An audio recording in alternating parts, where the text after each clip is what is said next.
जय माता दी। आप और आपके पूरे परिवार पर माता रानी की कृपा सदैव बनी रहे। आज हम इस वीडियो में सुनेंगे दशा माता की संपूर्ण व्रत कथा। अगर आपको वीडियो अच्छी लगे तो वीडियो को लाइक करके चैनल को सब्सक्राइब जरूर कर देना। आपका एक एक लाइक और कमेंट हमारे लिए बहुत ही महत्वपूर्ण होता है। तो आइए भक्तों, पूरी श्रद्धा प्रसन्नचित मन से आज इन कथाओं का आनंद लेते हैं। एक बार प्रेम से बोलिए दशा माता की जय हो। सबसे पहले हम सुनेंगे दशा माता के पहले दिन की कथा। एक राजा था, उसकी दो रानियां थी। बड़ी रानी के संतान नहीं थी, छोटी रानी के पुत्र था। राजा छोटी रानी और राजकुमार को बहुत ही प्यार करता था। बड़ी रानी छोटी रानी से ईर्ष्या करने लगी। बड़ी रानी राजकुमार के प्राण हर लेना चाहती थी। एक दिन राजकुमार खेलता खेलता बड़ी रानी के चौक में चला गया। बड़ी रानी ने राजकुमार के गले में एक काला सांप डाल दिया। छोटी रानी दशा माता का व्रत करती थी। राजकुमार दशा माता का ही दिया हुआ था। दशा माता की कृपा से राजकुमार के गले में सांप बिना नुकसान पहुंचाए चला गया। दूसरे दिन बड़ी रानी ने लड्डुओं में जहर मिलाकर राजकुमार को खाने के लिए दिए। राजकुमार जैसे ही लड्डू खाने लगा तो दशा माता एक दासी का रूप धारण कर आई और राजकुमार के हाथ से लड्डू छीन ले गई। बड़ी रानी का यह वार भी खा ली गया। रानी को बड़ी चिंता हुई कि किसी भी तरह से राजकुमार को मारना है। तीसरे दिन जब राजकुमार फिर बड़ी रानी के आंगन में खेलने गया तो रानी ने उसे पकड़कर गहरे कुएं में धकेल दिया। कुआं बड़ी रानी के आंगन में बना हुआ था, इसीलिए किसी को भी पता नहीं चला कि राजकुमार कहाँ चला गया।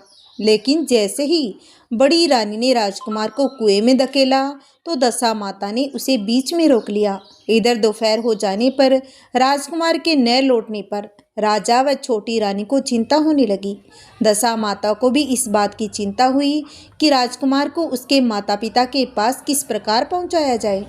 राजकुमार को तलाश करने वाले कर्मचारी निराश होकर बैठ गए। राजा व छोटी रानी पुत्र शोक में रोने लगे। तब दशा माता ने भिखारी का रूप धारण किया और राजकुमार को गले से लगाया और राज दरबार पहुंच गई। वह राजकुमार को एक वस्त्र में छिपाए हुए भिक्षा मांगने लगी। सिपाहियों ने उसे दुत्कार कर कहा, तुझे भिक्षा की पड़ी है और यहाँ राजकुमार खो गया है। सारे लोग दुख और चिंता से व्याकुल हो रहे हैं। इस पर दशा माता बोली कि भाइयों, पुण्य का प्रभाव बड़ा ही विचित्र होता है। यदि मुझे भिक्षा मिल जाए तो संभव है कि खोया हुआ राजकुमार तुम लोगों को अवश्य मिल जाएगा। यह कहकर वह डायरी पर पैर रखने लगी। सिपाहियों ने उसे आगे बढ़ने से रोक दिया। उसी समय दशा माता ने बालक का पैर वस्त्र से बाहर कर दिया। सिपाहियों ने समझा कि कुंवर उसके हाथों में है, इसीलिए उसे अंदर जाने दिया जाए। दशा माता कुंवर को लिए हुए भीतर चली गई। उसने राजकुमार को चौक में छोड़ दिया और वापस चली गई। परंतु रानी ने दशा माता रूपी भिखारिन को देख लिया था। उसने कहा कि खड़ी रहो, और कौन हो तुम? तुमने 3 दिन मेरे बेटे को छिपाकर कहाँ रखा था? तुमने ऐसा क्यों किया? तुम्हें मेरे इस प्रश्न का उत्तर देना ही होगा। दशा माता उसी समय वहीं ठहर गई। उन्होंने बताया, मैं तुम्हारे पुत्र की चोरी करने वाली नहीं हूँ। मैं तो तुम्हारी आराध्या देवी दशा माता हूँ। मैं तुम्हें सचेत करने आई हूँ कि बड़ी रानी तुमसे ईर्ष्या रखती है और वह तुम्हारे पुत्र के प्राण हर लेना चाहती है।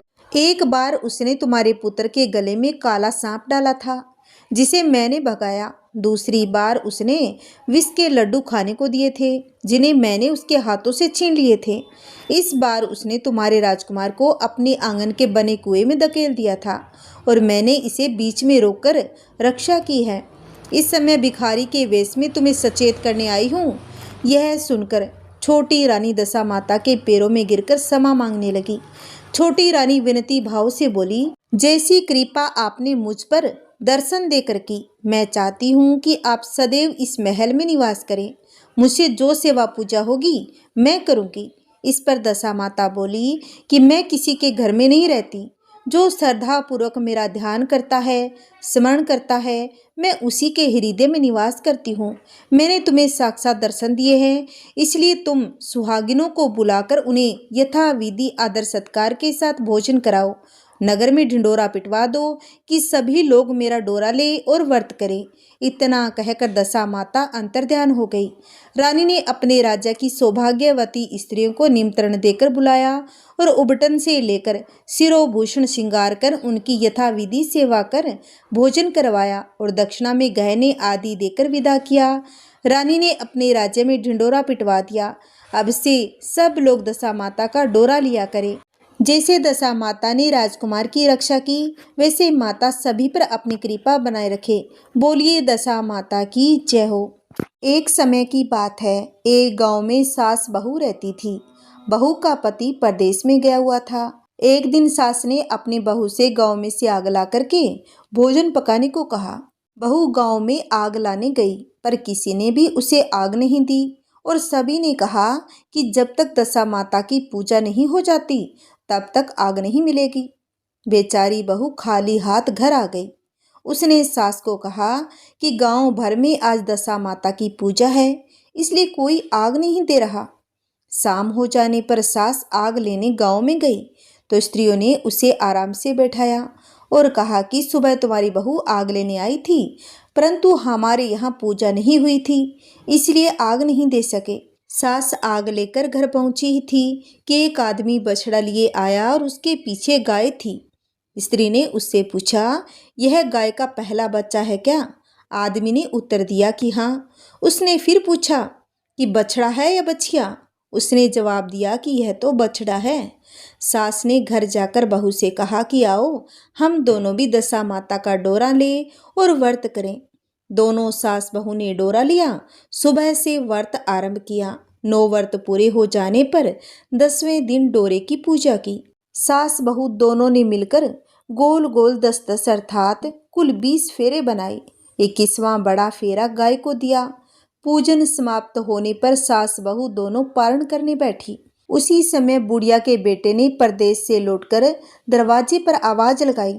आवाज सुनकर माँ ने सोचा कि क्या हुआ, थोड़ी देर बेटा दरवाजे पर ही खड़ा रह जाएगा, मैं पारण करने के बाद दरवाजा खोलूंगी। इधर बहू ने आवाज सुनी तो उसे रुकने का साहस नहीं हुआ। अपनी थाली का अन्न इधर उधर करके झट से पानी पीकर उठ खड़ी हुई। उसने जाकर दरवाजा खोल दिया। पति ने उससे पूछा कि अम्मा कहाँ है? तब बहू ने कहा कि माँ जी तो अभी दशा माता का पारण कर रही है। तब पति बोला, मैं तुम्हारे हाथ का जल नहीं पी सकता, क्योंकि मैं 12 वर्ष के बाद आया हूँ। इतने दिनों में न जाने तुम किस प्रकार रही होगी। अम्मा आएगी वही जल लाएगी, तभी जल पीऊंगा। यह सुनकर स्त्री चुपचाप बैठ गई। इतने में उसकी अम्मा पारण कर अपनी थाली धोकर पी चुकी थी। तब वह लड़के के पास गई। लड़के ने माँ के पैर छुए। अम्मा ने उसे आशीर्वाद देकर बेटे को घर ले आई। माता ने थाली परोस कर रखी। बेटा भोजन करने लगा। उसने हाथ में पहला ग्रास ही लिया था कि फेरों के वे टुकड़े जो बहू ने अपनी थाली में फेंक दिए थे अपने आप बेटे के सामने आने लगे।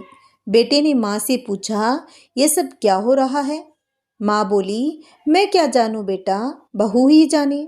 यह सुनकर बेटा आग बबूला होकर बोला, ऐसी बहू मेरे किस काम की, जिसके चरित्र की तुम साक्षी नहीं हो, उसको मैं घर में नहीं रख सकता।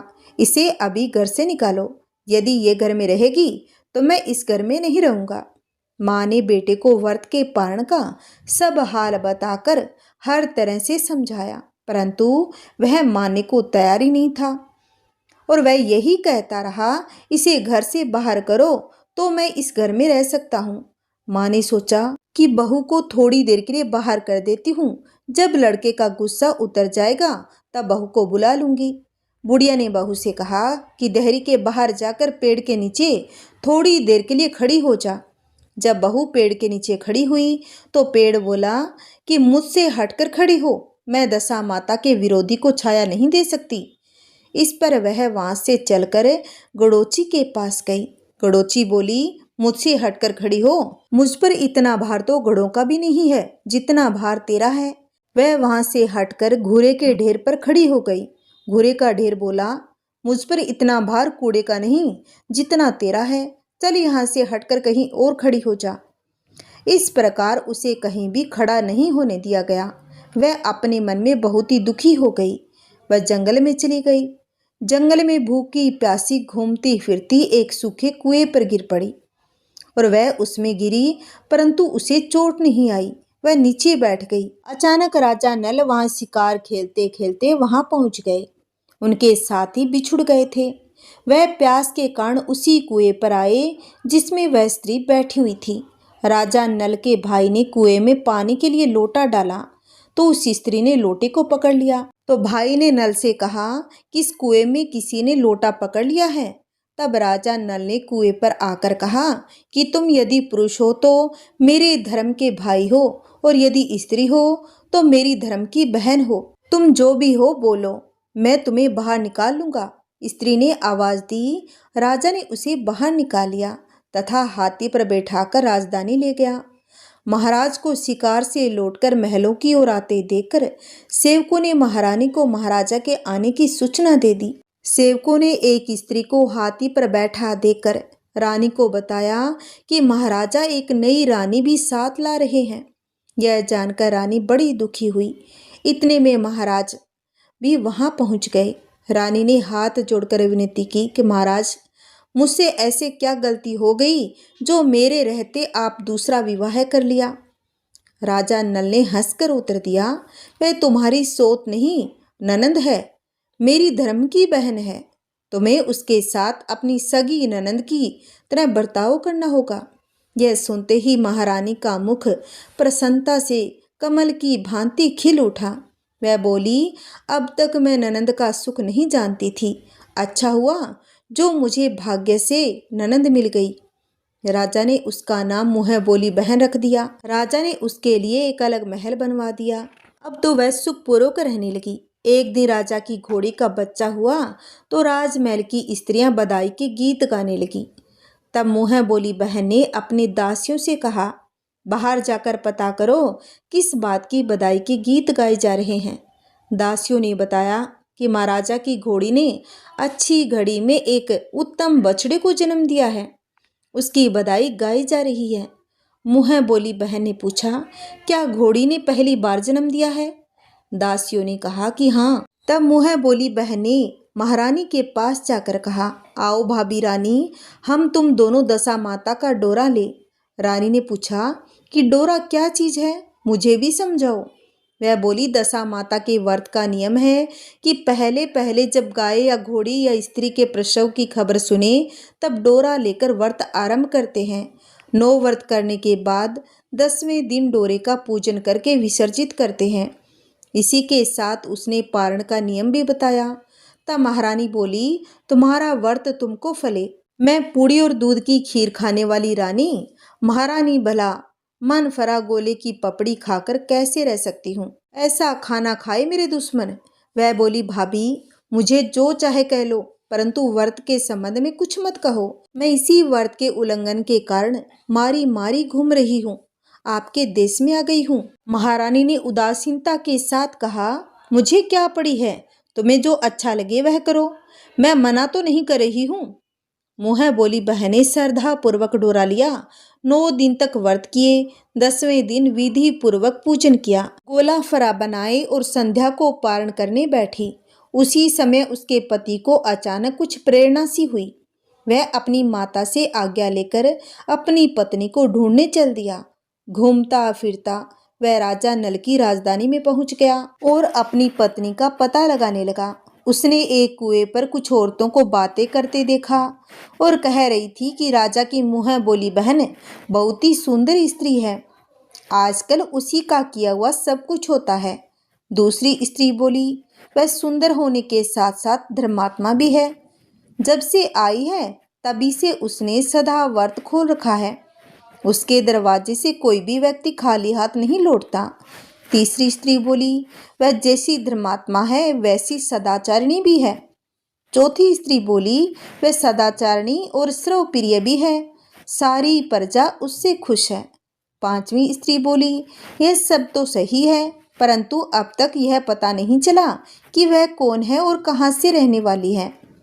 उन औरतों की बात सुनकर वह साधु के वेश में राजा नल की मुँह बोली बहन के महल के द्वार पर जा पहुंचा। वहां उसने भिक्षा के लिए आवाज लगाई तो द्वारपाल उसे भिक्षा देने लगा।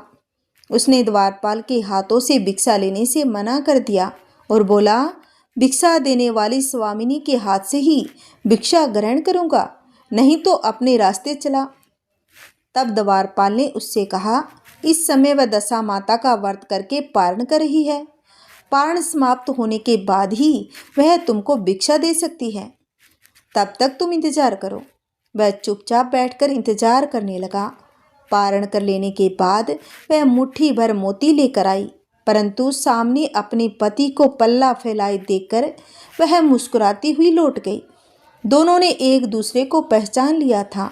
महारानी ने मुँह बोली ननद को मुस्कुराते देखकर कहा, जब से तुम आई हो आज तक मैंने मुस्कुराती हुई नहीं देखा। आज इस साधु को देखकर हंसने का क्या कारण है? मुँह बोली बहन ने उत्तर दिया कि वह साधु हमारे घर का है। तब रानी ने पूछा, तब वह ऐसे क्यों आया है? उसने कहा, वह अभी मेरा पता लगाने आया है। महारानी ने राजा नल से कहा, तुम्हारी मुँह बोली बहन के घर के लोग आए हैं। राजा ने कहा, उनसे कह दो कि अभी यहाँ के घर जाकर वहाँ से हमारी हैसियत से आई, तब मैं अपनी बहन की विदाई करूँगा।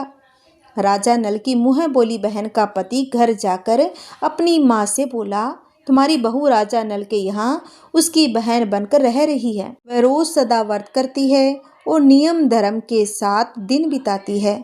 तब उसकी माता ने उसे आज्ञा दे दी कि बहू को ले आओ। वह डोली, पिनस, बाजे गाजे, कहार आदि के साथ यथाचित सज धज कर राजा की राजधानी को चल दिया। राजा ने उसका यथोचित आदर सत्कार किया और कुछ दिन मेहमानी में रहकर विधि पूर्वक बहन की विदाई कर दी। जब वह महल के बाहर निकलने लगी तो महल भी उसके पीछे चलने लगा। तब महारानी बोली कि बाई जी, तुम तो चली पर मेरा महल भी ले चली, जरा पीछे मुड़कर तो देखो। जो ही उसने मुड़कर पीछे की ओर देखा तो राजा का संपूर्ण राजसी वैभव अचानक लुप्त हो गया। राजा की मुँह बोली बहन तो अपने पति के साथ आनंद से रहने लगी, परंतु राजा नल व रानी का यह हाल हो गया कि वे दोनों कमरी कथरी ओढ़े फिरने लगे। उसने भोजनालय में पत्ते छड़छड़ाने लगे। राजा नल ने रानी से कहा, अब हमें यहाँ से कहीं दूसरी जगह चले जाना चाहिए। रानी पतिव्रता स्त्री थी, उसने राजा की आज्ञा मान ली। चलते चलते वे गांव के पास पहुँच गए। वहाँ पर एक बेरी के पेड़ पर बेर लगे हुए थे। राजा रानी दोनों भूखे थे। उन्होंने बेरों को उठाया तो बेर लोहे के हो गए। इस प्रकार राजा रानी जिस वस्तु को भी हाथ लगाते वह कंकड़ पत्थर में बदल जाते। इतने पर भी राजा रानी आगे बढ़ते गए। रास्ते में उन्हें एक व्यापारी मिला। व्यापारी ने राजा रानी को पहचान लिया। उसने राजा रानी के भोजन के लिए सेर भर आटा दिया। वे आटा लेकर नदी के किनारे गए। वहां रानी भोजन बनाने लगी और राजा नल स्नान करने चले गए। उस नदी में मछुआरे मछलियां पकड़ रहे थे। मछेरों ने राजा को 4 मछलियां दी। रानी ने मछलियां भूनकर रोटियां बना ली। राजा नल भोजन करने बैठे तो रोटियां ईंट में परिवर्तित हो गई और मछलियां उछलकर नदी में चली गई। वहां से चलकर राजा रानी अपनी मुँह बोली बहन के पास गए। बहन को जब पता चला कि मेरे भाई भाभी आए हैं तो उसने सेवकों से पूछा, कैसे आए हैं? सेवकों ने कहा कि भिखारियों की हाल में आए हैं। यह सुनकर उसे बड़ी लज्जा आई। उसने राजा रानी को एक कुम्हार के यहाँ ठहरा दिया।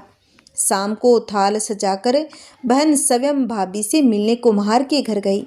उसने भाभी के सामने थाल रखा तो भाभी ने कहा, इस थाल में जो कुछ भी है उसे कुम्हार के चक्के के नीचे रख दो और चली जाओ। ननद थाल का सामान चक्के के नीचे रखकर चली गई। थोड़ी देर में राजा ने आकर रानी से पूछा कि कहो बहन आई थी, क्या लाई थी? रानी ने कहा, आई तो थी पर जो कुछ लाई थी मैंने इस चक्के के नीचे रखवा दिया है। राजा ने वहां देखा तो वहां कंकड़ पत्थरों के सिवा कुछ भी नहीं था। राजा को समझते देर न लगी, यह सब बुरी दशा के कारण है। भला बहन मेरे लिए कंकड़ पत्थर क्यों लाएगी? अब राजा रानी वहां से चलकर अपने मित्र के घर गए। मित्र को लोगों से पता चला तो उसने उससे पूछा, कैसे आना हुआ? उन्होंने उत्तर देते हुए कहा, भिखारियों के हाल में आए हैं। मित्र ने दुखी होकर कहा, कोई बात नहीं, जैसे आए वैसे अच्छे आए हैं, आखिर मित्र तो है ही। उनको महल में ले आओ। मित्र ने उन दोनों का स्वागत किया, स्वादिष्ट भोजन बनाया, एक कमरे में उनके लिए पलंग बिछवा दिए। उस कमरे में एक खूंटी पर नौलखा हार टंगा हुआ था। आधी रात के समय राजा तो सो गए, परंतु रानी जग रही थी। रानी ने देखा कि हार वाली खूंटी के पास दीवार में एक मोर का चित्र बना हुआ है। मोर धीरे धीरे हार को निगल रहा था। रानी ने राजा को जगाकर वह दृश्य दिखवाया। राजा ने सोचा, यहाँ से चुपचाप भाग चलना सही है, नहीं तो सुबह चोरी का कलंक भी लग जाएगा। तब मित्र को क्या मुख दिखाएंगे। बेचारे राजा और रानी सुबह उठकर जंगल की तरफ चल पड़े। दोनों चलते चलते एक दूसरे राजा की राजधानी पहुंच गए। वहां अतिथि और भिक्षुकों को सदाव्रत दिया जाता था। वे दोनों भी सदाव्रत लेने लगे, परंतु उस समय सदाव्रत बंद हो चुके थे। वहां के अधिकारियों ने कहा, यह लोग न जाने कहाँ के अभागे आए हैं, इन्हें देने के लिए कुछ भी नहीं बचा, फिर भी इनको एक मुट्ठी चने दे दो। उन्होंने इस प्रकार से अनादर और कड़वी बातों सहित दान लेना अस्वीकार कर दिया। वे दान अध्यक्ष की निंदा करते हुए बोले, ऐसी कंजूसी है तो सदाव्रत देने का नाम भी क्यों करते हो। दान अध्यक्ष बोला, यह तो बड़ा घमंडी भिक्षुक लगता है, भीख भी मांगता है और गाली भी देता है, इनको हवालात में डाल दो। इस प्रकार दोनों को एक कोठरी में बंद कर दिया गया और एक एक मुट्ठी चने दोनों को खाने के लिए मिलने लगे। जिस कोठरी में राजा रानी को बंद कर दिया गया था, उसी के पास आम रास्ता था, उसी से लोग आते जाते थे। एक जमादारनी राजा की गुड़साल साफ कर उसी रास्ते से निकल रही थी। एक दिन वह बहुत देर से निकली। रानी उससे पूछने लगी, आज तुम्हें इतनी देर कैसे हो गई। वह बोली, आज राजा की घोड़ी के बछड़ा हुआ था, उसकी टहल में देरी हो गई। रानी ने पूछा कि घोड़ी का पहला प्रसव क्या है। जमादार ने बताया कि पहली बार। रानी ने फिर पूछा, बछड़ा हुआ या बछड़ी। तब जमादारनी ने कहा, बहुत अच्छा बछड़ा हुआ है। यह सुनकर रानी ने राजा से कहा, एक बार मैंने तुम्हारी मुँह बोली बहन के डोरे का अनादर किया था, उसी दिन से हमारी दशा बदल गई। मैं आज दशा माता का डोरा लेना चाहती हूँ। राजा ने कहा, परंतु यह पूजा की सामग्री कहाँ से आएगी, उसके नियम धर्म का पालन कैसे होगा। रानी ने उत्तर दिया, दशा माता ही सब कुछ करेगी, मैं तो उन्हीं का नाम लेकर डोरा लेती हूँ, फिर जो होगा देखा जाएगा। रानी ने तो 9 तार राजा की पगड़ी से, एक तार अपने आंचल का लेकर अपना डोरा तैयार कर दिया और उसी समय से व्रत करने लगी। थोड़ी देर में ही वहां का राजा अपनी घोड़ी को देखने के लिए उसी रास्ते से होकर निकला। राजा ने नल दंपति को देखा, कोठरी में बंद देकर पूछा, वे लोग कौन हैं और इन दोनों का अपराध क्या है। पहरेदारों ने कहा, ये लोग भिक्षा लेने आए थे, ये आपको आशीर्वाद देने के बदले गालियां देते थे, इसी कारण दान अध्यक्ष ने इन लोगों को कैद में डाल दिया है।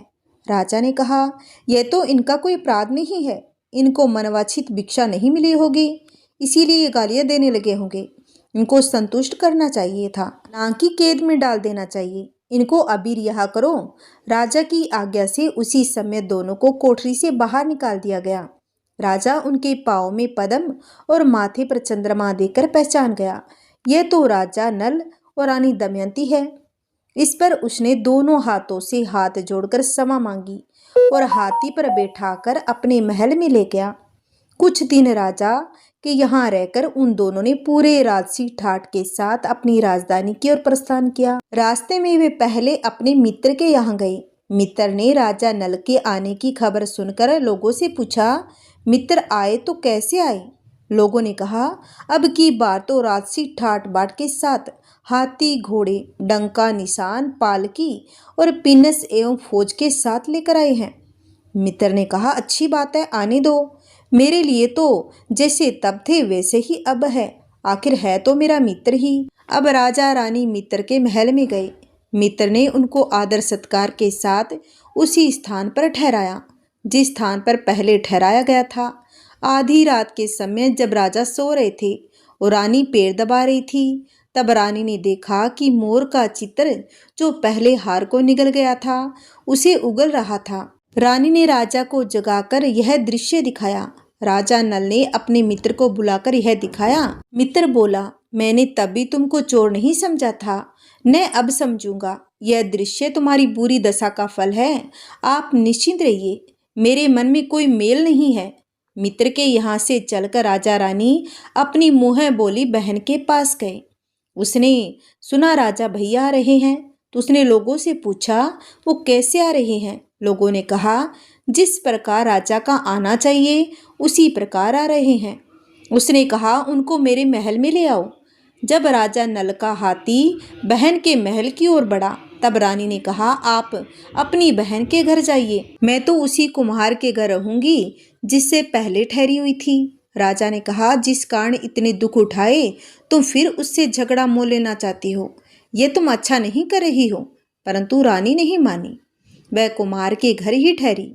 राजा बहन के घर चले गए। शाम को राजा की बहन भाभी के लिए थाल सजाकर कुम्हार के यहाँ आई। उसने भाभी के सामने थाल रखा और भाभी सोने चांदी के गहने उतार उतार कर रखने लगी और कहने लगी, खाओ रे मेरे सोने चांदी के गहनों खाओ, हम भूखे नंगे क्या खाएंगे। यह उलावना सुन ननंद बोली, यह उलावना किसे देती हो? मुझसे उस समय जो कुछ हो सका वो उस समय लाई थी, वही अब भी लाई हूँ। विश्वास न हो तो चक्की के नीचे अब भी देख सकती हो। सचमुच चक्के के नीचे देखा तो वहां पर मणिक मोतियों का ढेर लगा हुआ था। रानी ये सब देखकर सन रह गई। वह बोली, ननद जी तुम्हारा कोई दोष नहीं, यह तो हमारी बुरी दशा का परिणाम था। रानी ने ननद का लाया सब सामान तथा उनमें अपनी तरफ कुछ और जवाहरात मिलाकर ननद को वापस कर दिया, परंतु ननद को पूजा का न्योता देना भूल गई। वहां से चलकर राजा सुरा गाय के पास आए और गाय ने सेना सहित राजा को भरपेट दूध पिलाया। वहां से आगे चलकर वे नदी के तट पर पहुंचे तो वहां पड़ाव डाला, भोजन बनवाया गया। जब राजा भोजन करने बैठे तो उसी समय नदी में उछलकर गिरी हुई बुनी बुनाई मछलियां अपने आप थाली में गिर पड़ी। रोटियां जो ईंट बनी हुई थी फिर वे रोटियां बन गई। राजा ने कहा यह सब क्या हो रहा है, कुछ समझ में नहीं आता। रानी ने बताया कि ये रोटियां और मछलियां वे ही है जो उस दिन हमें नसीब नहीं हुई थी। मैं यदि आपसे उस समय कहती कि तली हुई मछलियां जल में उछल गई और रोटियां ईंट बन गई तो आप कदापि विश्वास नहीं करते। इसी कारण मुझे बहाना बनाना पड़ा। अब राजा रानी अपनी राजधानी की ओर बढ़े। तब राजा की फौज अपनी राजधानी के समीप पहुंची तो वहां के लोगों ने समझा कि दूसरे राजा ने राजधानी पर आक्रमण कर दिया है। वे घबरा गए। वहां के लोग नजराना लेकर राजा से मिलने गांव के बाहर आए, परंतु यह क्या, यह तो अपने राजा है। लोगों का प्रसन्नता का ठिकाना न रहा। वे श्रद्धा भक्ति के साथ महाराज के आगे चलकर उन्हें उनके महल में ले आए। राजा रानी ने महल में प्रवेश किया। रानी ने तुरंत दशा माता की पूजा का प्रबंध किया। उसने उस पूजा में नगर की सब सौभाग्यवती स्त्रियों को बुलाया। भगवती के भोग के लिए सब प्रकार के पकवान बनाए गए। आटे की 10 बत्तियां, 10 शक्कर की गुजिया, 10-10 अठवाइयां सुहागिन के आंचल में डाली। अब सुहागिनों का श्रृंगार करके दशा माता की पूजा आरंभ की। कलश स्थापित करके दीपक को जलाया, परंतु उसकी बत्ती जली नहीं। इस पर पंडितों ने कहा कोई न्योता पाने वाला न्योतने को तो नहीं रह गया, स्मरण किया जाए, उसके आने पर दीपक जल जाएगा। रानी ने सोच विचार कर कहा ननद न्योतने से रह गई है। पंडित ने कहा उसे फौरन बुलाया जाए। राजा ने अपना दूरतगामी रथ भेजकर अपनी मुँह बोली बहन को बुलवाया। उसके आते ही कलश पर मणिक दीपक प्रज्वलित हो गया। बड़ी धूमधाम से पूजा की गई। अंत में सुहागिनों को भोजन कराकर विदा किया गया। उसी समय राजा ने राज्य में आज्ञा जारी की, मेरी प्रजा के लोग दशा माता का व्रत किया करे। जो भी दशा माता का व्रत करेगा उनके किसी प्रकार का संकट नहीं आएगा।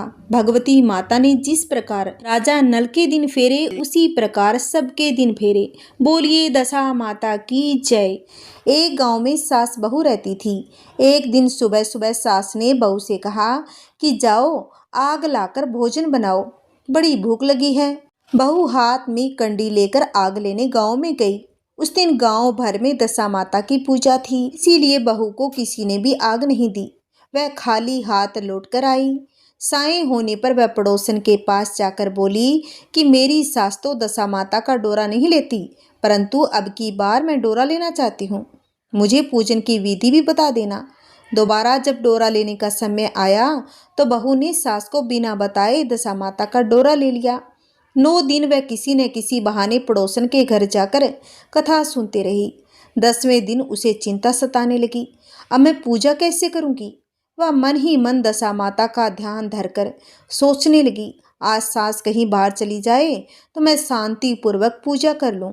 दशा माता की कृपा से सास बहू से बोली, मैं आज खेतों में जा रही हूँ, यदि मुझे आने में देर हो जाए तो तुम मेरे लिए खेत पर खाना ले आना। बहू के मन की मुराद पूरी हो गई। बहू तो यही चाहती थी। उसने अपनी सास से कहा कि माँ जी, आप निश्चिंत होकर जाइए, घर का सारा काम मैं निपटा लूंगी। सास के जाते ही बहू ने स्नान कर दशा माता की पूजा की। इसके बाद वह पूजा की सामग्री मिट्टी के गोले में रखकर उसे सिलाने के लिए ले जाने लगी थी कि उसकी सास खेतों से वापस आ गई। सास को देखकर बहू घबरा गई और जल्दी से उस गोले को मटकी में छिपा दिया। उसने सोचा कि उचित समय पर गोले को दही से निकालकर विसर्जित कराऊंगी। सास ने आते ही बहू से कहा, तू मुझे खाना देने क्यों नहीं आई? अब तक क्या कर रही थी? बहू ने कहा, आज मैंने सर के बाल धोए थे और उनको सूखने में देर लग गई, इस कारण भोजन बनाने में देर हो गई। मैं थाली लगाती हूँ, आप गुस्से को त्याग दीजिए और भोजन कर लीजिए। वह सास का गुस्सा थोड़ा तो शांत हुआ। वह हाथ पैर धोकर चौके पर बैठ गई थी। उसका बेटा भी आ गया। वह भी माता के साथ भोजन करने बैठ गया। सास भोजन करके उठना ही चाहती थी कि उसका बेटा बोला कि माँ, मुझे तो दही चाहिए। सास ने बहू से दही देने के लिए कहा तो बहू कहने लगी, माँ जी, मैं तो रसोई में हूँ, आप इन्हें दही दे दीजिए। सास हाथ धोकर दही लेने गई, परंतु जैसे ही उसने छाछ की मटकी उठाई तो उसमें कुछ खड़खड़ाने की आवाज आई। उसने हाथ डालकर देखा तो उसे एक बड़ा सोने का गोल मिला। सास ने आश्चर्य से बहू से पूछा, इस छाछ की मटकी में ये सोने का गोल कहाँ से आया? इसे तुम कहाँ से चुरा कर लाई हो? यहाँ क्यों छिपा कर रखा है? मैं समझ गई किस वजह से तुम छाछ देने नहीं उठी। इसका भेद बतलाओ। बहू कहने लगी, मुझे कुछ नहीं पता, मेरी दशा माता जाने। मैंने आपको बताए बिना दशा माता का डोरा ले लिया था और उनकी पूजा की थी। आप क्या जाने के कारण मैं डोरे को विसर्जित नहीं कर पा सकी। आपके डर से मैंने इसे छाछ की मटके में छिपा दिया था। दशा माता ने इसे सोने का बना दिया। माँ जी, इसमें मेरी क्या गलती है? इसमें मैं क्या कर सकती हूँ? सास ने बहू को गले से लगा लिया और कहा कि बेटी, अब मैं भी तुम्हारे साथ डोरा लूंगी और विधिवत व्रत और पूजा किया करूंगी। हे दशा माता, जैसे तुमने इनको दिया वैसे माता सबको देना। कहानी कहते कहानी सुनते हुंकार भरते सभी के घर में सुख शांति बनाए रखना। आइए अब सुनते हैं दशा माता के चौथे दिन की कथा। किसी गांव में एक साहूकार रहता था। उसके 5 पुत्र थे, उनकी बहुएं तथा एक पुत्री थी। पुत्री का विवाह हो चुका था, परंतु उसका गोना नहीं हुआ था। इस कारण वह भी अपने माता पिता के घर में रह रही थी। एक दिन साहूकार की पत्नी दशा माता का डोरा ले रही थी। उसकी बहू ने भी डोरे लिए। बहू ने अपने सास से पूछा, क्या ननंद के लिए भी डोरा लेना है? सास ने कहा कि हाँ। इस पर बहुओं ने कहा कि उनकी तो विदाई होने वाली है, यदि व्रत से पहले ही विदा हो गई तब क्या होगा? सास ने उत्तर दिया, मैं व्रत का सारा सामान साथ में रख दूंगी, वह अपने ससुराल में पूजा कर लेगी। ऐसा ही हुआ। उसके ससुराल से लेने उसका पति आ गया। माँ ने बेटी को विधि पूर्वक विदा किया। उसकी पालकी में पूजा का सब सामान रखवा दिया। लड़की जब अपने ससुराल पहुंची तो उसे घर के आंगन में गलीचा बिछाकर बैठाया गया। आस पड़ोस की महिलाएं नई बहू को देखने आने लगी। सब उसकी सुंदरता और गहने कपड़ों की तारीफ करने लगी। किसी की निगाहें उसके गले में बंधे डोरे पर पड़ गई। वह बोली, बहू की माँ बड़ी टोटके वाली है। सबकी निगाहें उसकी बात सुनकर उसके गले में पड़े डोरे पर पड़ी। सभी स्त्रियां डोरे के बारे में अपनी अपनी राय प्रकट करने लगी। शाम को सास, ननंद, देवरानी, जेठानी, घर की सभी स्त्रियां भी उसी डोरे की चर्चा कर रही थी। सबकी सब डोरे की निंदा कर रही थी। सुबह से शाम तक डोरे के बारे में सुनते सुनते बहू का दिमाग खराब हो गया था। उसने डोरे को गले से उतारकर जलती हुई आग में डाल दिया। डोरे के चलते ही सारे घर में आग लग गई। घर में रखा सब सामान जल गया। सब आदमी अपने प्राण बचाकर घर से भागने लगे। अब घर में अकेली नई बहू और उसका पति रह गया, बाकी सब भाग गए थे। घर का सारा सामान जल गया। घर में अब न खाने को अन्न था, न ही पहनने के लिए वस्त्र बचे थे। इसलिए दोनों पति पत्नी गांव छोड़कर रोजगार खोजने बाहर चले गए। चलते चलते वे उसी गांव में पहुंच गए जहां की वह लड़की थी। लड़की ने अपने पति से कहा, तुम यहाँ बाढ़ जोको और मैं भी कोई काम ढूंढती हूँ। पत्नी का कहना मानकर वह बाढ़ जोकने लगा और वह स्वयं एक कुएं पर जाकर बैठ गई। उस कुएं पर सारे गांव की स्त्रियां पानी भरने आया करती थी। उस लड़की की भाभियां उस कुएं पर पानी भरने आई, परंतु उन्होंने अपनी नंद को नहीं पहचाना। वे उससे बोली, तुम तो किसी भले घर की लड़की लगती हो, कुछ काम करना चाहती हो तो बताओ। लड़की बोली, काम तो करूंगी, परंतु कोई नीच काम नहीं करूंगी। बड़ी भाभी बोली, हमारी ननद ससुराल चली गई, तुम हमारे बच्चों की देखभाल करती रहना और हमारे घर से सीधा लेकर अपना भोजन बना लिया करना। लड़की इस काम के लिए राजी हो गई। लड़की की भाभियां अपने घर आई और साथ से बोली, कुएं पर एक अनाथ लड़की बैठी हुई थी, वह हमारे घर रहने और बच्चों की देखभाल करने को राजी है। आप कहो तो हम उसे रख लेते हैं। तब सास ने कहा कि खुशी से रख लो, परंतु आपस में कलह मत करना। सब बहुएं राजी हो गई। वे वापस कुएं पर आई और उसे घर ले गई। वह अपने भतीजे और भतीजियों की देखभाल करने लगी और अपना जीवन निर्वाह करने लगी। एक दिन दशा माता का डोरा लेने का अवसर आया।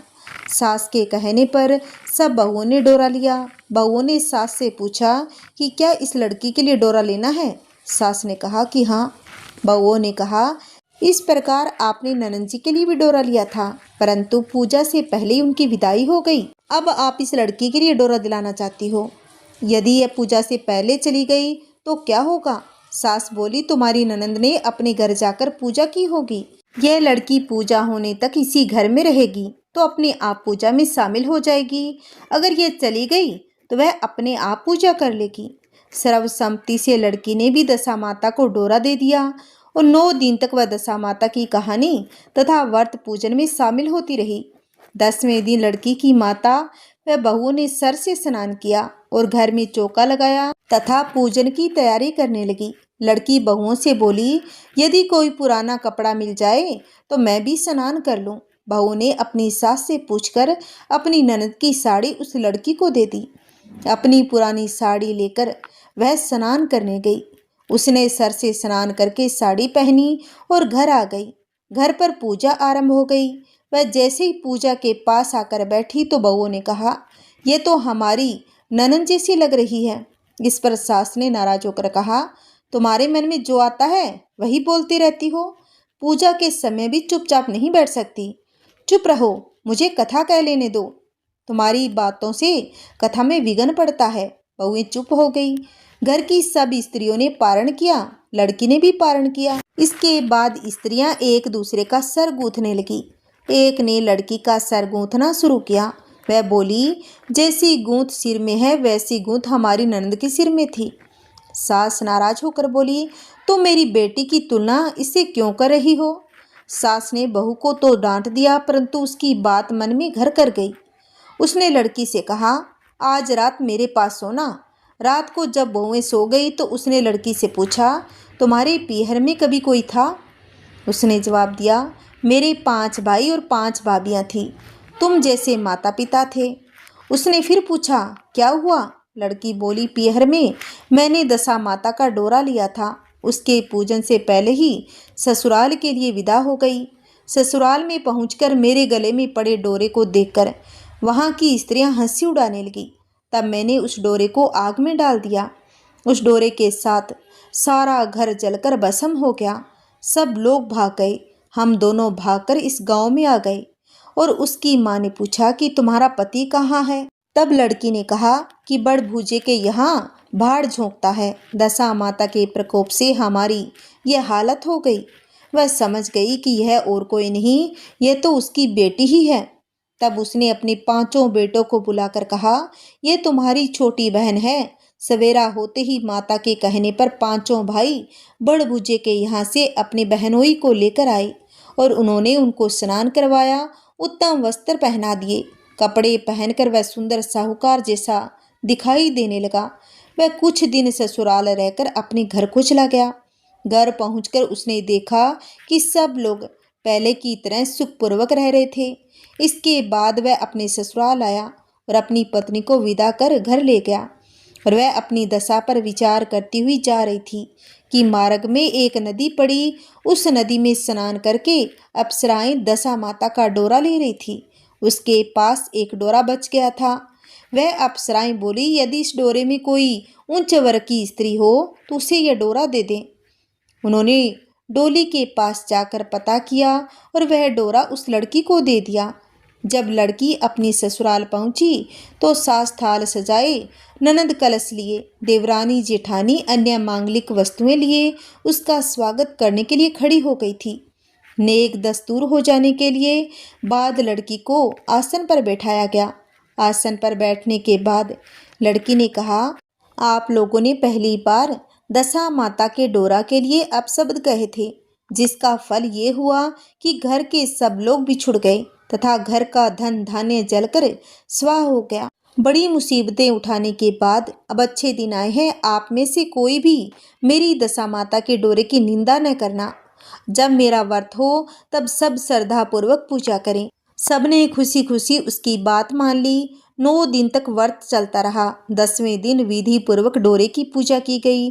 7 सुहागिनों को न्योता दिया गया। उनका श्रृंगार करके आंचल भरा गया। इस प्रकार दशा माता को पूजन समाप्त हुआ। जिस प्रकार दशा माता ने उस लड़की की दिन फेरे, वैसे ही सभी पर दया करना। बोलिए दशा माता की जय हो। ये सुनते हैं 5वें दिन की कथा। एक राजा की 2 रानियां थीं। रानी की प्यारी रानी को लक्ष्मी कहा जाता था। दूसरी रानी को रानी होने पर भी कुलक्ष्मी कहा जाता था। एक दिन लक्ष्मी रानी क्रोध होकर लकड़ी का पाटा लेकर मलिन कपड़े पहनकर कोप भवन में जा लेटी। राजा ने लक्ष्मी से पूछा, तुम कोप भवन में क्यों पड़ी हो? तुम क्या चाहती हो? रानी बोली कि कुलक्ष्मी को देश निकाला दिया जाए। कुलक्ष्मी रानी थी, इसलिए उसे निकाला देने से राजा की बदनामी होने का डर था। इसलिए रानी को पीहर छोड़कर आने की बात सोची गई। राजा ने पटरानी को एक रथ में सवार कराया। स्वयं घोड़े पर चढ़कर रथ के साथ चलने लगा। एक बीहड़ जंगल में पहुंच राजा ने रथ को रुकवाया। पालकी ढोने वालों को वहां से हट जाने को कहा गया। राजा रानी को जंगल में छोड़कर घोड़े पर सवार होकर अपने महल में आ गया। कुलक्ष्मी को बाट जोहते सारी रात बीत गई। रानी को प्यास लगी। वह रथ से उतरकर पानी की तलाश में चल दी। रानी ने आसपास पानी खोजा, परंतु उसे कोई जलाशय नहीं दिखाई दिया। रानी ने एक सारस के जोड़े को एक तरफ जाते देखा। रानी कुलक्ष्मी सारस के जोड़े से पीछे चल पड़ी। चलते चलते वह एक नदी के किनारे पहुंच गई। रानी ने सोच आदि से निवृत्त होकर उस नदी में स्नान किया और जल पीकर अपनी प्यास बुझाई। उस समय कुछ अन्य स्त्रियां भी स्नान कर रही थी। स्नान करने के बाद उन स्त्रियों ने दशा माता का डोरा लिया। उनके पास एक डोरा बच गया था। उन्होंने रानी से डोरा लेने का अनुरोध किया। रानी डोरा लेकर अपने रथ में आकर बैठ गई। दशा माता ने रानी की परीक्षा लेने के लिए एक बुढ़िया का वेश धारण कर उसके रथ के पास आ गई और वह रानी से बोली कि बेटी, यहाँ बैठी क्या कर रही हो? रानी ने बुढ़िया से कहा, पहले तुम बताओ तुम कौन हो? बुढ़िया ने उत्तर दिया, मैं तुम्हारी मासी हूँ। तब रानी उसके गले लगकर रोने लगी और उसने अपनी विपदा भरी सारी कहानी बुढ़िया को बता दी। अंत में रानी ने बुढ़िया से कहा, अब मुझे केवल तुम्हारा ही सहारा है, मेरी रक्षा करो। दशा माता की कृपा से उसी जगह माया सा शहर बस गया। रानी के भाई भाभी आदि सारा मायका वहां प्रकट हो गया। रानी ने अपनी पीहर के साथ मिलकर 9 दिन दशा माता की कथा कहानियां सुनाई। 10वें दिन डोरे की पूजा होनी थी। उस दिन सवेरे उठकर दशा माता ने रानी से कहा, नदी में स्नान कराओ और वहां तुमको स्वर्ण कलश मिलेगा, तुम उसे ले आना और जो डोली तुम्हें लेने आए उसमें बैठ जाना। किसी से मत पूछना कि यह डोली किसकी है। रानी ने नदी में स्नान किया। वह स्नान करके बाहर निकल आई तो उस 2 स्वर्ण के कलश नदी के किनारे रखे मिले। उन्हीं के पास रेशमी वस्त्र रखे हुए थे। उन वस्त्रों को रानी ने पहन लिया और वह चलने को तैयार हुई तो उसे डोली आती दिखाई दी। वह डोली में बैठ गई और अपने घर पहुंच गई। घर पहुंचकर उसने माया के परिवार की सब महिलाएं सहित दशा माता के डोरा की पूजा की, सुहागिनों को भोजन करवाया। इसके बाद उसने पारण किया।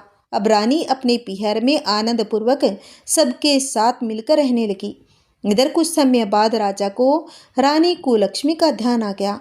राजा ने विचार किया कि जिस दिन से मैं रानी को जंगल में छोड़कर आया हूँ, तब से उनका कोई समाचार नहीं मिला। चलकर देखना चाहिए कि रानी कुलक्ष्मी का क्या हाल है। मंत्रियों ने राजा को समझाया, अब रानी से मिलना आपके लिए ठीक नहीं होगा, परंतु राजा ने मंत्रियों की बात पर कोई ध्यान नहीं दिया। अब घोड़े पर सवार होकर उसी स्थान पर पहुंचा जहां पर रानी को छोड़ आया था। राजा को यह देखकर बड़ा आश्चर्य हुआ। यहाँ को संगन वन था, परंतु अब यहाँ रमणीक बस्ती बसी हुई थी। राजा ने लोगों से पूछा, यह कौन सी नगरी है? लोगों ने उसे बताया, यह कुलक्ष्मी का नगर है। अब तो राजा के आश्चर्य का ठिकाना न रहा। वह बार बार सोच रहा था, क्या यह नगर मेरी पटरानी कुलक्ष्मी द्वारा बसाया गया है? राजा ने कुलक्ष्मी के महल के पास जाकर सूचना भिजवाई कि उसके अमुक देश के राजा मिलना चाहते हैं। रानी ने राजा को पहचान कर मिलने से मना कर दिया, परंतु मौसी ने उसे समझाया कि हिंदुओं में तो पति परमेश्वर माना जाता है। तुम्हें यही उचित है कि तुम यथाशक्ति उनका आदर सत्कार करो। मौसी के कहने पर रानी कुलक्ष्मी ने राजा को महल में बुलवा लिया। दोपहर को राजा को भोजन पर बुलाया गया। राजा के साथ नाई भी था। रानी राजा और नाई को भोजन कराने लगी। पहली बार रानी ने नाई की पतल पर भोजन परोसा तो नाई ने रानी के पैर पर एक छींटा लगा दिया। रानी इस भेद को समझ नहीं सकी कि नाई ने उसके पैर पर आयते का छींटा क्यों मारा। रानी दूसरी बार पोशाक बदलकर फिर आई। राजा मन में सोचने लगा, यहाँ तो बहुत सी रानियां हैं, सबकी एक ही जैसी शक्ल है, मैं अपनी रानी को कैसे पहचानूंगा। डेरे आकर राजा ने नाई से कहा, यहाँ तो कई रानियां हैं, मैं अपनी रानी को कैसे पहचानूं। नाई बड़ा ही चतुर था और बोला, रानी तो एक ही है, परंतु वह पोशाक बदल बदल कर हमारे सामने आ रही है। राजा ने नाई से पूछा, तुम्हें कैसे पता चला कि रानी एक ही है? नाई बोला कि मैंने उसके पैर पर आयते का छींटा मारा था। वह 3 बार कपड़े बदलकर हमारे सामने आई, परंतु वह छींटा उसके पैर पर तीनों बार लगा हुआ था। अगले दिन रानी ने राजा को अपने महल में बुलवाया। राजा को अपनी मेज पर बिठाकर खाने के लिए पेन का बीड़ा दिया। पान खाकर राजा पलंग पर लेट गया। रानी उसके पैर दबाने लगी। राजा ने रानी से अपने किए के लिए क्षमा मांगी। रानी को अपनी राजधानी में चलने को कहा। रानी ने कहा, आप मुझे किस मुँह से चलने को कह रहे हो? आप तो मुझे जंगल में अकेला छोड़कर चले गए थे। आप तो दूसरी रानी के कहने में आकर मेरा परित्याग कर चुके थे। यह तो मेरी मासी का किया हुआ है कि उसी के कारण यह सब वैभव मुझे प्राप्त हुआ है, वरना आप तो मेरा सर्वनाश कर चुके थे। राजा ने रानी को बहुत समझाया। तब रानी बोली, मैं केवल एक शर्त पर आपके साथ चल सकती हूँ। आप मेरी मौसी से वरदान मांगेंगे कि यह नगरी आपकी राजधानी के पास पहुँचा दें, जिससे जब मेरा मन चाहे आपके पास रहूं, जब भी चाहे मैं मौसी के महल में चली आऊं। मेरी मौसी बड़ी दयालु है, संभव है कि वह हमारी बात मान जाए। राजा ने दशा माता मौसी से प्रार्थना की। मौसी ने राजा की बात मानकर दोनों शहरों को पास पास स्थापित कर दिया, मानो एक दूसरे की भाग हो। राजा ने दशा माता की कृपा का फल जानकर शहर में ढिंडोरा पिटवा दिया कि उसकी प्रजा दशा माता की पूजा किया करे। और भगवती दशा माता ने जिस प्रकार कुलक्ष्मी पर दया करी, वैसे दया सभी पर करे। बोलिए दशा माता की जय हो। आइए सुनते हैं छठे दिन की कथा। एक राजा था, उसकी रानी कोमलांगी थी। वह फूलों की सया पर सोया करती थी। एक दिन फूलों के साथ कच्ची कली भी आ गई। कच्ची कली के कारण उसे रात को नींद नहीं आई। वह करवटें बदलती रही। राजा ने पूछा कि प्रिय, आज क्या बात है जो तुम्हें नींद नहीं आ रही? रानी ने बताया, आज फूलों में कच्ची कली आ गई है और वह मेरे शरीर में चुभ रही है, इसी कारण मुझे नींद नहीं आ रही। राजा के शयन कक्ष में एक दीप जल रहा था, जिसे ज्योति स्वरूप कहते थे। ज्योति स्वरूप रानी की बात सुनकर हंसा। राजा ने हाथ जोड़कर उससे हंसने का कारण पूछा।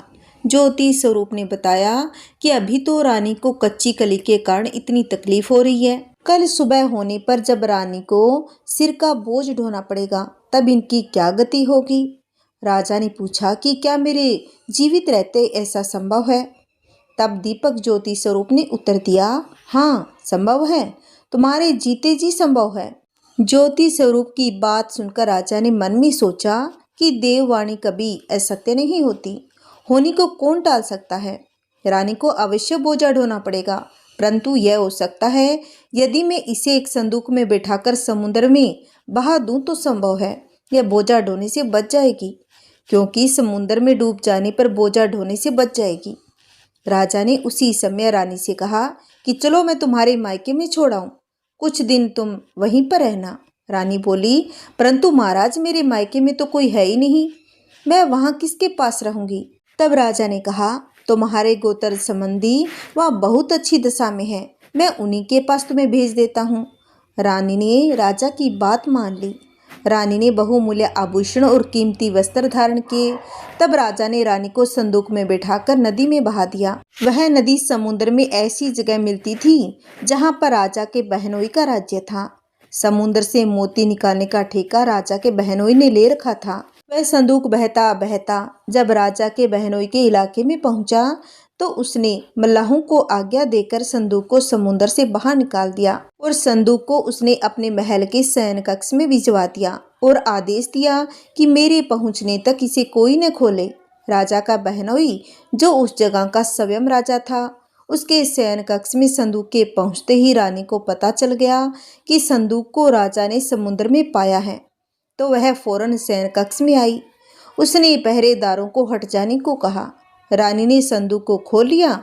उसे संदूक के अंदर 16 श्रृंगार किए एक स्वर्ण सुंदरी मिली। रानी ने अपने मन में सोचा, यदि राजा इसको इस दशा में देख लेंगे तो इसके ही हो जाएंगे, मुझे छोड़ देंगे। इसीलिए उसने उस रानी के सब जेवर कपड़े उतार कर उसे फटे पुराने कपड़े पहना दिए और संदूक फिर से बंद कर दिया। राजा जब बाहर से महल में आए तो उसने रानी को अपने शयन कक्ष में बुलाया और रानी से पूछा, क्या तुमने देखा है इस संदूक में क्या है? रानी ने उत्तर दिया, मैंने कुछ नहीं देखा, मुझे तो कुछ भी नहीं पता इस संदूक में क्या है। राजा ने रानी के सामने संदूक खुलवाया तो उस संदूक के अंदर फटे पुराने कपड़े एक स्त्री दिखाई दी जो भिखारिन सी लग रही थी।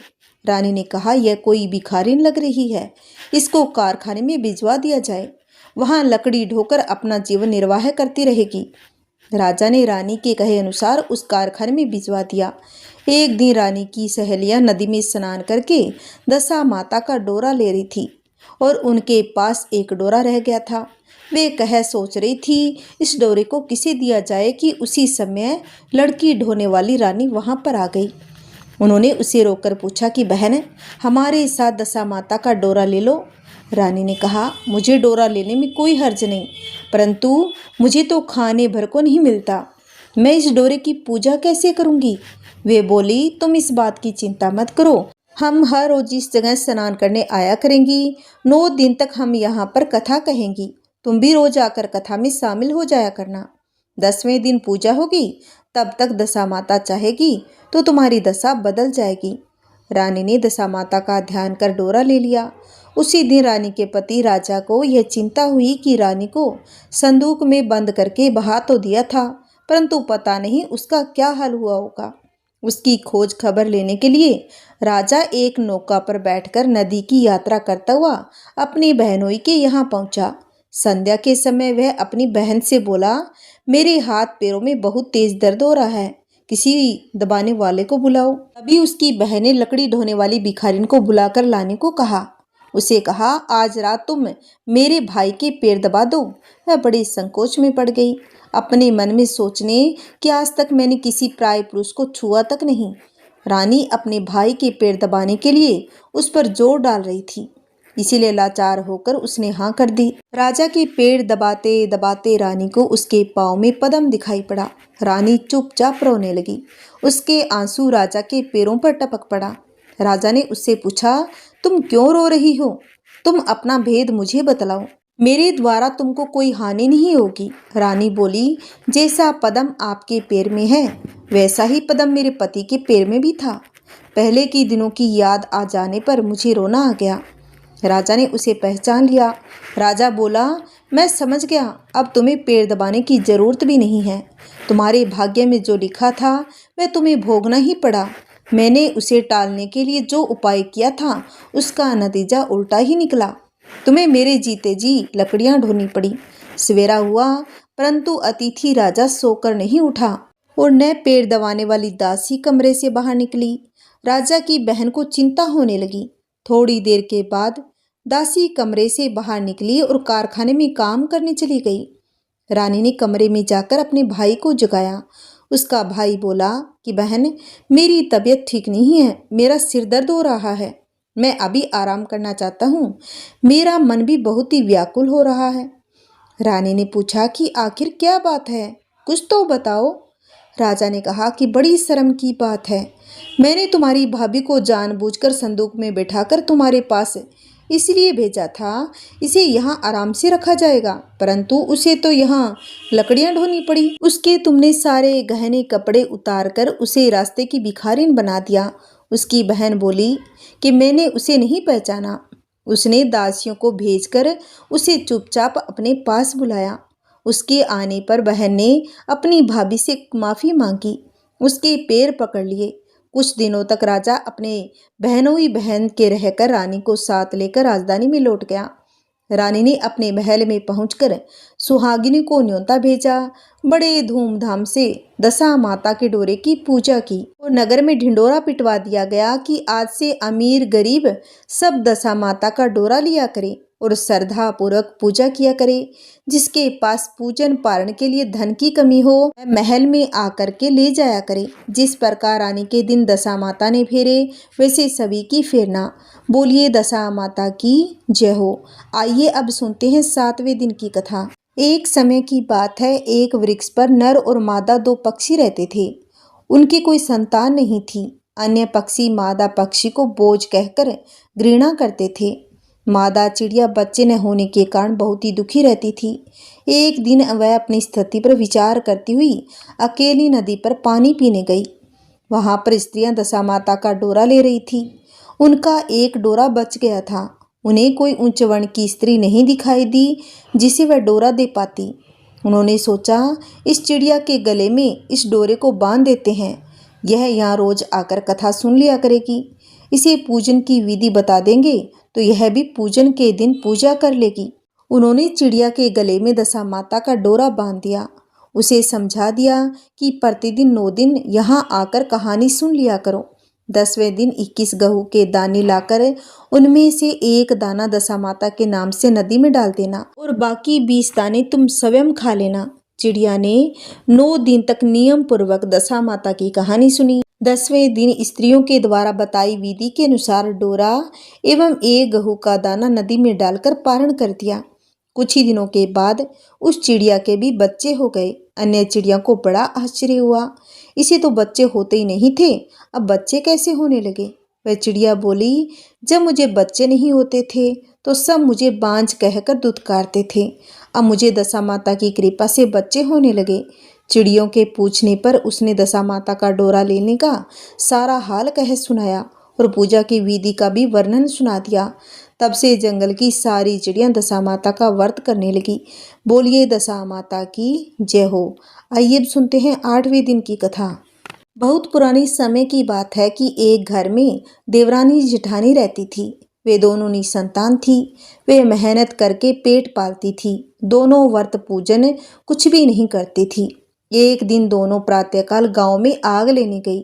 उस दिन गांव में दशा माता का पूजन था, इसलिए उन्हें किसी के यहाँ से आग नहीं मिली। आग न मिलने पर जेठानी देवरानी से बोली, आज हम दोनों का भी व्रत रहेगा, शाम को आग मिलने पर ही रसोई बनाकर भोजन करेंगी। शाम हो जाने पर जेठानी अपनी पड़ोसन के यहाँ से आग लेने गई। पड़ोसन ने उसे आदरपूर्वक बिठाया और जेठानी ने पड़ोसन से पूछा कि दशा माता का पूजन करने से क्या होता है। पड़ोसन ने बताया, जिस बात की इच्छा करके डोरा लिया जाता है वह इच्छा पूर्ण हो जाती है। जेठानी यह बात सुनकर पड़ोसन से बोली, अगली बार जब डोरा लेना हो तो मुझे भी बताना, मैं भी डोरा लूंगी। अब जेठानी जैसे ही आग लेकर घर से बाहर आई तो उसे गाय चरकर आती दिखाई दी। ग्वाला पीछे आ रहा था। उसके कंधे पर एक बछड़ा था और एक गाय बछड़े को चाटते हुए चल रही थी। पड़ोसन ने ग्वाले को रोककर पूछा कि भाई, तुम्हारी गाय की पहली बार प्रसव हुआ है क्या? ग्वाले ने बताया कि हाँ।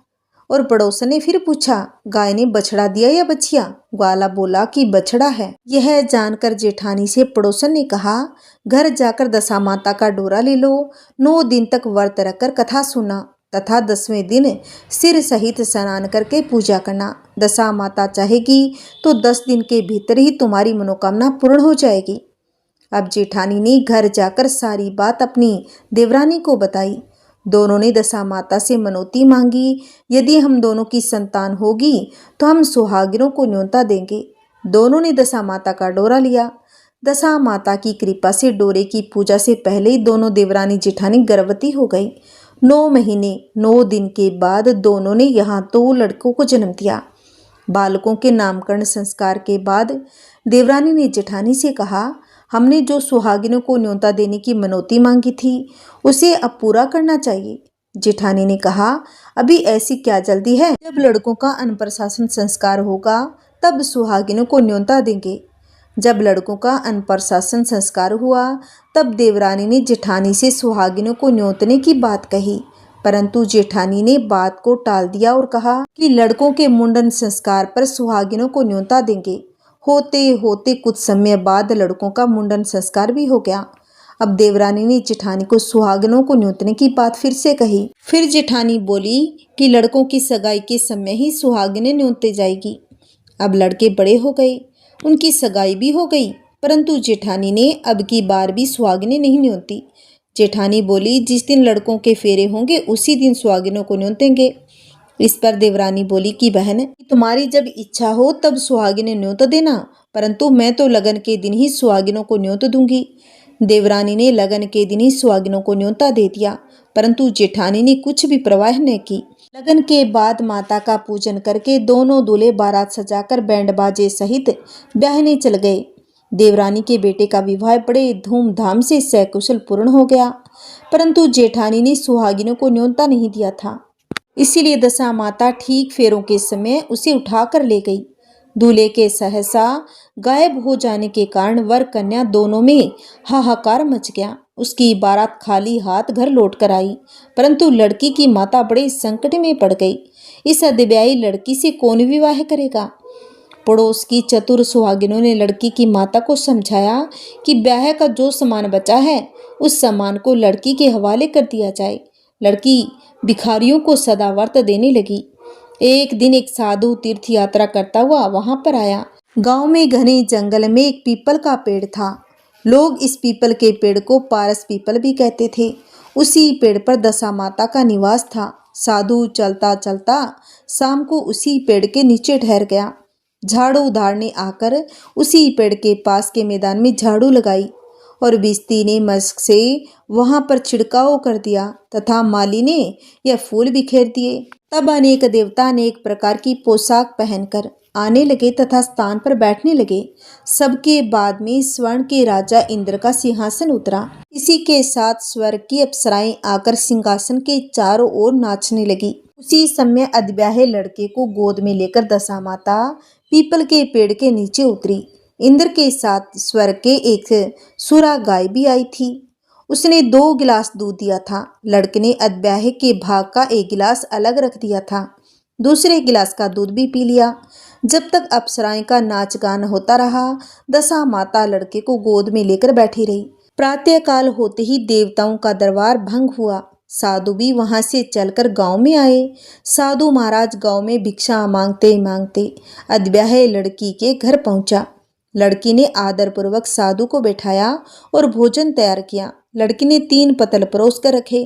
पहली पतल अधब्याहे अपने पति के लिए रखी, दूसरी पतल बाबा जी के सामने रखी, एक पतल अपने सामने रखी। बाबा ने अपने आप कहा कि वाह, जो बात मैंने रात में वहां देखी वही बात यहीं भी देखने को मिल गई। लड़की ने पूछा कि क्या बात है बाबा जी? साधु बाबा ने बात टालते हुए कहा, हम वैरागी लोग ऐसी अनेक बातें कहते रहते हैं, तुम्हें ऐसी बातों से क्या मतलब? तुम तो भोजन करो और भगवान का भजन करो। लड़की ने हट पकड़ ली। उसने कहा, जब तक आप अपनी कही बात का खुलासा नहीं करेंगे मैं भोजन नहीं करूंगी। इस पर साधु बाबा चुप रह गए तब लड़की बोली कि आप साधु हैं और मैं सती हूँ। आप या तो अपने कथन को स्पष्ट कीजिए, आपने रात में क्या देखा, नहीं तो मैं आपको श्राप दे दूंगी। तब साधु बाबा ने रात का सारा किस्सा कह सुनाया। यह सुनकर लड़की ने बाबा के साथ पीपल के पेड़ के पास जाने का निश्चय कर लिया। साधु बाबा आगे चले और लड़की उनके पीछे पीछे चलती रही। साधु बाबा लड़की को पारस पीपल के पास छोड़कर चले गए। संध्या होने पर नित्य की तरह जमादार ने झाड़ू लगाई, बिस्ती ने अपने मशक से पानी का छिड़काव किया और माली ने फूल बिछाए। देवताओं के राजा इंद्र आए, अप्सराओं का नाच गाना प्रारंभ हो गया। उसी समय दशा माता पीपल के पेड़ पर से उतरकर दरबार में बैठ गई। लड़के ने सुरा गाय का दूध लिया, एक गिलास अदब्याई लड़की के लिए रखा। जैसे लड़के ने दूध का गिलास मुंह पर लगाया, त्यों ही लड़की दूसरा गिलास हाथ में लेकर वर के सामने आ गई और बोली, अपना भाग लेने के लिए मैं उपस्थित हूँ। मेरे लिए क्या आज्ञा है, मैं सेवा करने के लिए तैयार हूँ। तब लड़का बोला, मैं इस तरह से तुमसे नहीं मिल सकता, मैं दशा माता की सेवा में रहता हूँ। मुझे अभी दरबार में जाकर दशा माता की गोद में बैठना होगा। यदि तुम्हें मुझसे प्यार है तो दशा माता को प्रसन्न करके उनसे मुझे अपने लिए मांग सकती हो, तब मैं तुम्हारा हो सकता हूँ। लड़का दूध पीकर दशा माता की गोद में जाकर बैठ गया। लड़की अप्सराओं के साथ नाच गाने लगी। जब सवेरा हुआ तो दशा माता ने इस नई लड़की को बुलाकर पूछा कि तुम कौन हो? तुम्हारे नाचने में से मैं बहुत ही प्रसन्न हूँ, जो कुछ मांग सकती हो मांग लो। लड़की ने दशा माता से वचन लिया कि मैं जो कुछ मांगूंगी वह आप मुझे प्रदान करेंगी। तथास्तु कहने के बाद लड़की ने दशा माता ने अपने अपने पति को पकड़कर कहा, मुझे यही चाहिए। दशा माता ने कहा, तूने मांगा तो बहुत, परंतु मैं वचन से बंधी हूँ, इसी कारण मैं तेरे पति को तुझे वापस देती हूँ। राजा इंद्र ने पूछा कि भगवती, ये सब क्या राज है? मैं इस राज को जानना चाहती हूँ। तब दशा माता ने बताया, यह लड़का मेरे वरदान से ही प्राप्त हुआ था। इसकी माता ने मनौती मांगी थी कि लड़का पैदा होने पर मैं सुहागिनों को न्योता दूंगी, परंतु उसने अभी तक अपना वचन पूरा नहीं किया। इस कारण मैं इस लड़के को विवाह मंडप से उठा लाई थी। यह लड़की इसकी अदब्याई पत्नी है और पतिव्रता है। पतिव्रता होने के कारण यह देव समाज में पहुंचकर मुझसे अपना पति मांग रही है। दशा माता के ऐसे वचन सुनकर इंद्र सहित सब देवता ने वर वधू के ऊपर पुष्प की वर्षा कर दी। तब तक साधु बाबा भी वहां पर आ गए। साधु बाबा दूल्हा और दुल्हन को साथ लेकर गांव की ओर चल पड़े। जब ये तीनों गांव के समीप पहुंचे तो गांव वालों ने दूल्हा दुल्हन को देखकर लड़की के पिता को सूचना कर दी, तुम्हारी पुत्री एवं दूल्हे के साथ आ रही है। जिस दिन से लड़की चली गई थी तो उसके पिता ने लोक उपवाद से डर के कारण बाहर निकलना बंद कर दिया था। गांव वालों की यह भी बात सुनकर उसने घर के किवाड़ बंद कर लिए थे। उसने समझा लड़की साधु बाबा के साथ आ रही होगी, इसलिए लोग मेरा उपहास कर रहे हैं। जब गांव के गणमान्य व्यक्तियों ने भी वही बात बताई, तब उसने घर के किवाड़ खोले और बाहर निकला। जब उसने सचमुच अपने द्वार पर लड़के और दामाद को खड़े देखा तो उसकी प्रसन्नता का ठिकाना न रहा। लड़की के पिता ने उस खुशी को मौके पर बहुत दान पुण्य किया, फिर से विवाह की तैयारी की। लड़की ने अपनी माता से कहा, इस तरह से विवाह नहीं होगा, पहले दूल्हे की माता सुहागिनों को न्योता देकर बारात लेकर आए, तब विवाह के नेक पूरे किए जाएं। लड़के के पिता ने लड़के के घर पर खबर भेजी। लड़के की मां ने पहले सुहागिनों को न्योता दिया, तब बारात चली। बड़ी धूमधाम से विवाह हुआ। वर वधू दोनों अपने अपने घर आ गए। वधू की खुशी में लड़के की माता ने दोबारा सुहागिनों को न्योता दिया। उसी समय से विवाह के दिन वर के घर पर सुहागिनों को न्योतने की प्रथा चली आ रही है। दशा माता ने जिस तरह सती की दशा बदली, वैसे सभी की कल्याण करे। बोलिए दशा माता की जय हो। आइए सुनते हैं अब दशा माता की नौवीं कथा। एक गांव में एक बुढ़िया ब्राह्मणी रहती थी। वह बहुत ही गरीब थी। उसके एक बेटा था। एक दिन वह अपने बेटे से बोली कि बेटा, कुछ ऐसा काम करो जिसे 4 पैसे की आमदनी हो, हम दोनों का जीवन निर्वाह हो सके। अब मेरे तो बुढ़ापे के कारण हाथ पैरों ने जवाब दे दिया है। तब उसका लड़का गांव वालों के जानवर चराने लगा। एक दिन लड़का पशुओं को पानी पिलाने नदी पर जा रहा था। वहां पर महिलाएं स्नान करके दशा माता का डोरा ले रही थी।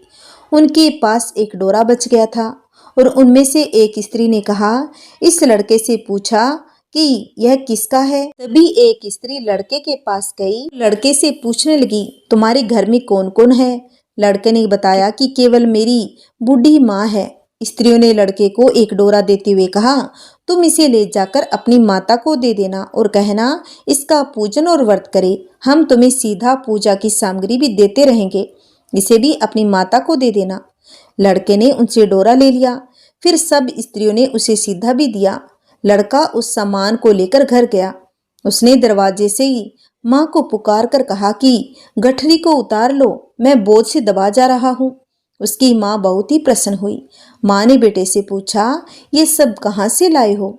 लड़के ने माँ को सब समाचार सुनाकर दशा माता का डोरा भी दे दिया। अब बुढ़िया ने डोरे को लेकर माथे से लगाया। उसी दिन से व्रत करने लगी। 9 दिन तक कथा कहानी कहती रही।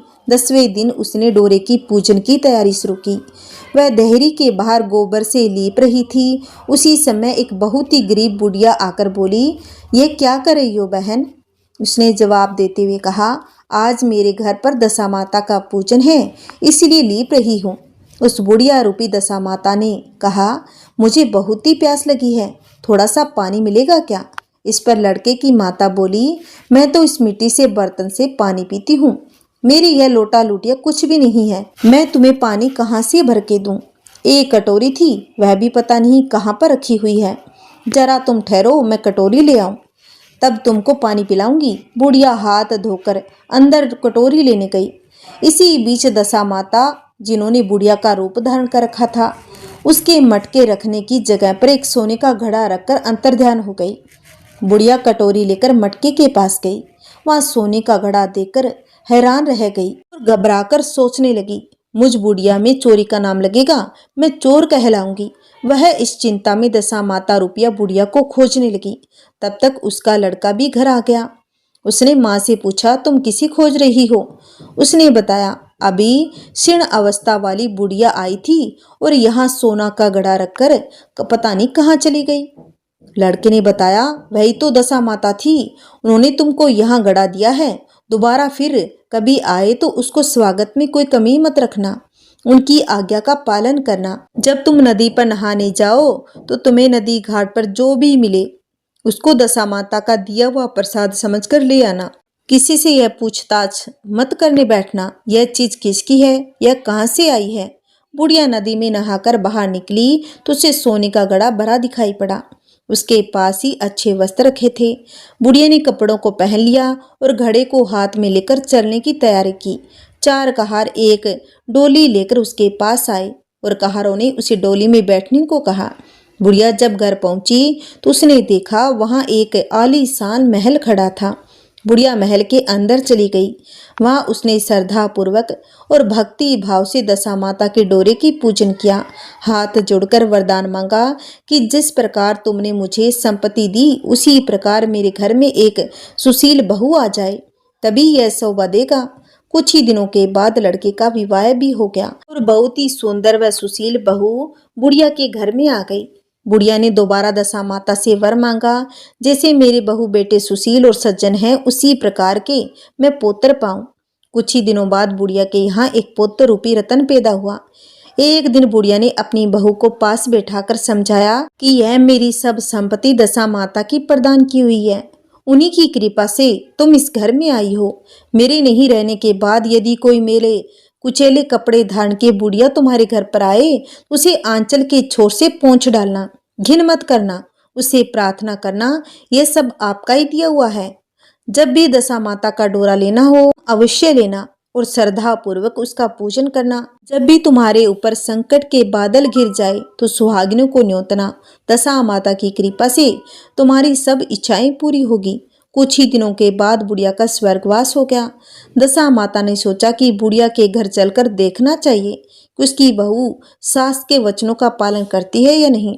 एक दिन दशा माता ने वृद्ध भिखारिन का वेश धारण करके उसके घर गई। उसे देखते ही बड़ी खुशी हुई। उसके पांव छुए, बालक को उसकी गोद में डाल दिया उसकी श्रद्धा भक्ति से दशा माता बहुत ही प्रसन्न हो गई। उन्होंने आशीर्वाद दिया, तेरी धर्म बुद्धि है, भगवान तेरा सदैव कल्याण करेंगे, भंडार भरपूर रहेगा, तू जो इच्छा करेगी वह तुझे अवश्य प्राप्त होगा। दशा माता ने जैसी कृपा बुढ़िया ब्राह्मणी पर की वैसी कृपा सभी भक्तों पर बनी रहे। बोलिए दशा माता की जय हो। मेरी सभी दशा माता की कहानियाँ आपको कैसी लगी? अगर आपको अच्छी लगी है तो वीडियो को लाइक करना, चैनल को सब्सक्राइब जरूर करना। ये दशा माता की जय हो। ओम नमः शिवाय। हरे कृष्ण।